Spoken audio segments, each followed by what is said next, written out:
বরকতময় রিজিকের জন্য একটি অব্যর্থ আমল বলে দিন, খুব সমস্যায় আছি। ভাই হাবিবুল্লাহ, আল্লাহ তাআলা আপনাকে বরকতময় রিজিক দান করুন, আমরা মনে প্রাণে আল্লাহ তাআলার কাছে দোয়া করি এবং সেই সাথে আপনাকে আমরা পরামর্শ দিব রিজিকের আল্লাহ তাআলার পক্ষ থেকে রিজিক এবং রিজিকে বরকত লাভের 10টি চাবি, এই মর্মে একটা ভিডিও আমাদের আছে, বেশ অনেক বছরের পুরনো। এই বরকত লাভের 10টি চাবি নামক ভিডিওটি আপনি যদি দেখেন, আশা করা যায় সেখানে আপনি রিজিকের মধ্যে যেন বরকত লাভ হয়, কল্যাণ যেন হয়, আল্লাহ যেন রিজিক বাড়িয়ে দেন, তার জন্য অনেকগুলো উপায় উপকরণ বলা আছে। এর মধ্যে থেকে একটা হলো তাকওয়া অর্জন করা।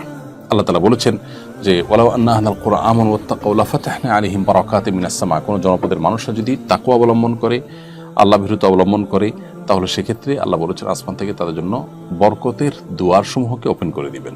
ইস্তিগফার করলে আল্লাহ তাআলা রিজিক বাড়িয়ে দেন, আত্মীয়তার সাথে সম্পর্ক ভালো রাখলে আল্লাহ তাআলা রিজিক বাড়িয়ে দেন।